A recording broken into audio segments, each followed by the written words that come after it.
Olá pessoal, tudo bem com vocês? Na aula de hoje nós vamos falar sobre atmosfera e hidrosfera. Então, a aula não vai ser muito longa, já que nós vamos dividir esse conteúdo em 3 aulas. Então vai ter a aula parte 1, parte 2, parte 3. Nessa parte 1 nós vamos falar sobre a atmosfera.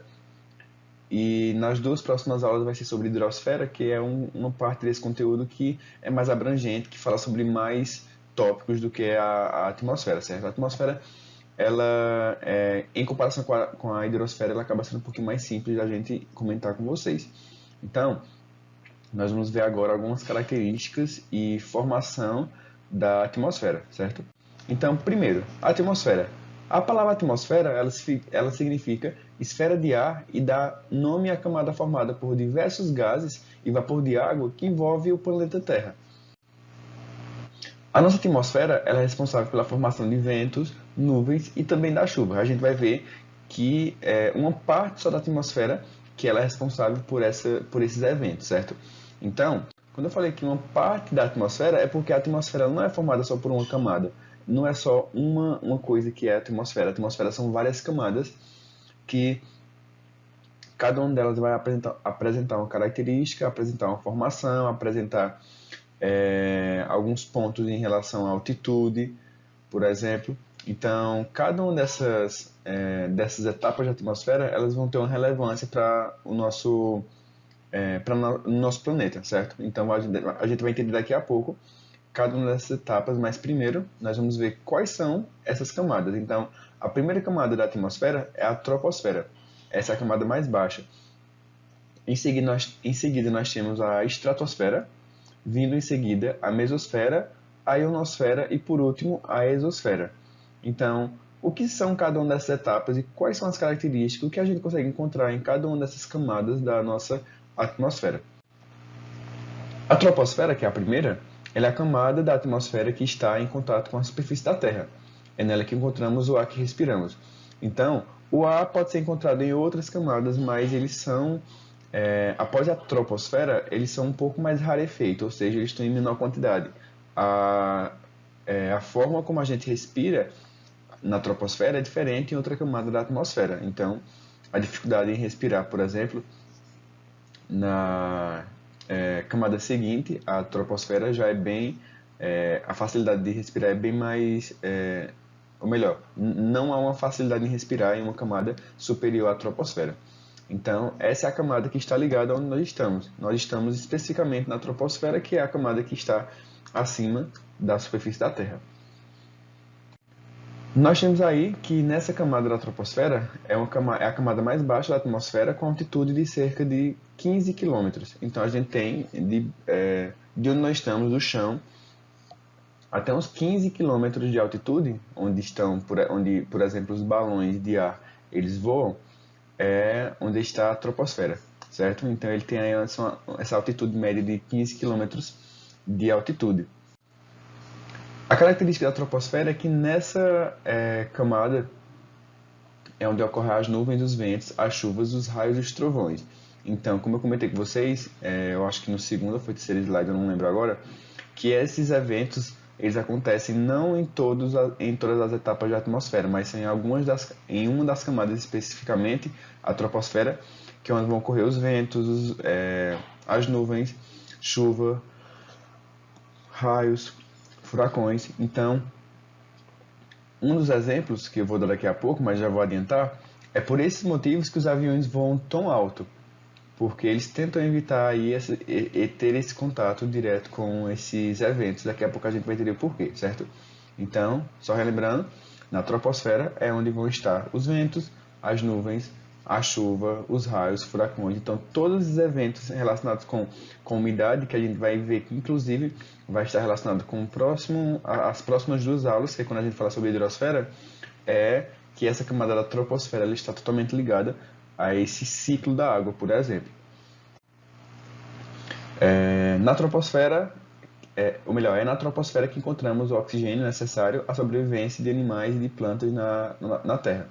Então, veja que, como eu comentei com vocês, o ar, tanto o gás carbono para as plantas como o oxigênio para os animais, eles são encontrados em maior quantidade na troposfera se a gente sobe uma camada Por exemplo, inclusive nos aviões, se por exemplo uma janela de um avião por algum acidente abrir, a falta de oxigênio, além de outros fatores como pressão, como temperatura, pode fazer com que você morra em questões de segundos. Então, quanto maior a altitude, maior a dificuldade de encontrar ar, certo? Então, é na troposfera onde nós encontramos o ar no qual nós respiramos.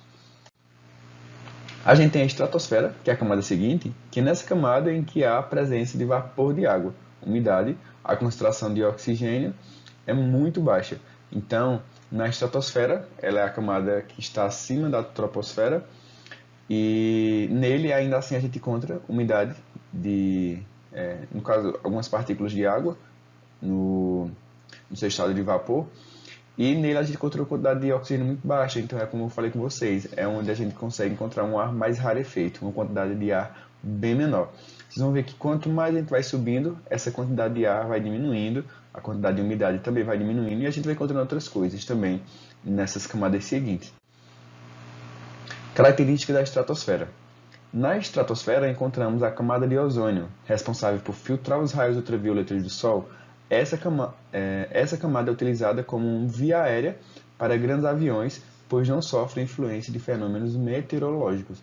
Então, como eu comentei com vocês, os aviões voam na parte de cima das nuvens, porque se existe uma tempestade, uma chuva intensa, chuva de raios, os aviões normalmente eles conseguem evitar porque eles estão nessa camada mais superior, que não a troposfera, mas sim a estratosfera, onde esses fenômenos meteorológicos eles não interferem tanto na locomoção dessa via de transporte, tá? No caso são os aviões, alguns tipos de aviões no caso. Nós temos a mesosfera. A mesosfera, na mesosfera a queda de temperatura passa a ocorrer em virtude da baixa concentração de moléculas e a diminuição do calor oriundo da camada de ozônio. Então vejam que nessa terceira camada a gente tem uma temperatura muito baixa, que é referente a um distanciamento maior da camada de ozônio, que ele tem um calor específico, e também a baixa quantidade de moléculas. Então, se a gente tem basicamente, quanto menor a quantidade de moléculas, menor a temperatura. Então, isso é um dos fatores que a temperatura no espaço é tão baixa, porque a gente tem apenas não, né? A gente não tem nada, a gente tem um vácuo no espaço, então a temperatura lá é muito baixa. Então, quanto maior a quantidade de partículas, mais quente, maior a temperatura de onde a gente esteja, certo? Então, se a gente está numa camada maior na atmosfera, vai ser mais frio, numa camada mais baixa, vai ser mais quente. Isso porque os raios eles estão ali entrando na superfície da Terra e faz com que essas camadas da atmosfera consigam se aquecer. Característica da mesosfera. O ar presente na mesosfera oferece resistência a objetos que entram na atmosfera da Terra.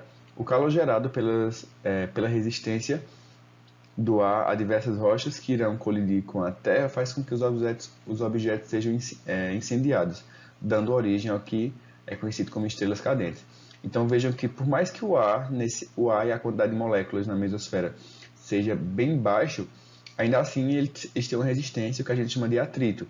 Então os meteoritos, por exemplo, que estão passando próximo da Terra, quando eles são atraídos pela força gravitacional, eles entram em contato eles começam a entrar na superfície da Terra, entrar na atmosfera terrestre, e quando eles entram em contato com esse atrito, com essa resistência, eles começam a se aquecer e começam literalmente a se incendiar, incinerar.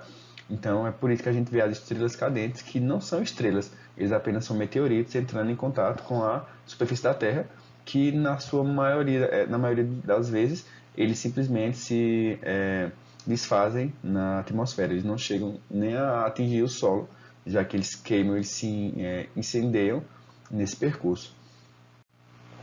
Ionosfera. Na ionosfera, o ar é rarefeito e existem partículas carregadas de eletricidade. Então, nessa camada, a gente tem uma carga elétrica muito grande e é por isso que ocorrem alguns fenômenos, que daqui a pouco eu vou explicar a vocês, mas um dos fatores de existir essa quantidade de eletricidade nessa camada da atmosfera é que as partículas de eletricidade elas facilitam, elas permitem uma transmissão de ondas de rádio muito a longas distâncias.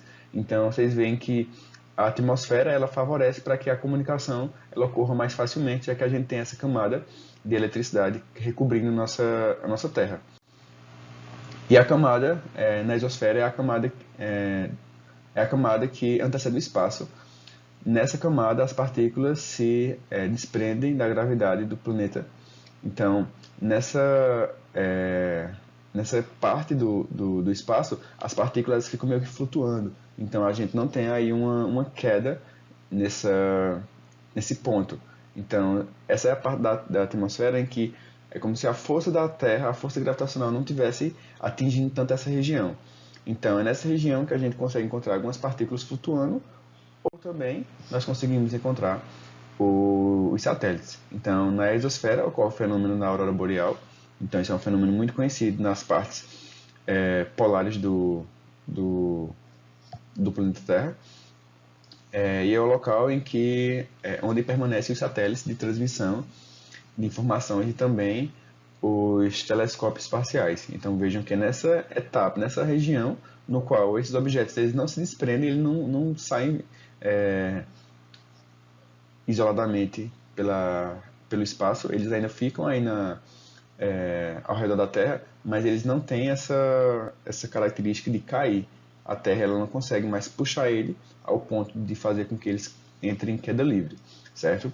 Então, gente, são essas as camadas que formam a nossa atmosfera. A gente viu essas características, essas observações que são encontradas em cada uma dessas etapas dessas camadas da atmosfera. Espero que vocês tenham gostado da aula. E na próxima aula a gente vai falar um pouquinho sobre a hidrosfera, certo? Vai ser na segunda e terceira aula sobre esse conteúdo de atmosfera e hidrosfera, certo? Então, gente, tchau e até a próxima aula.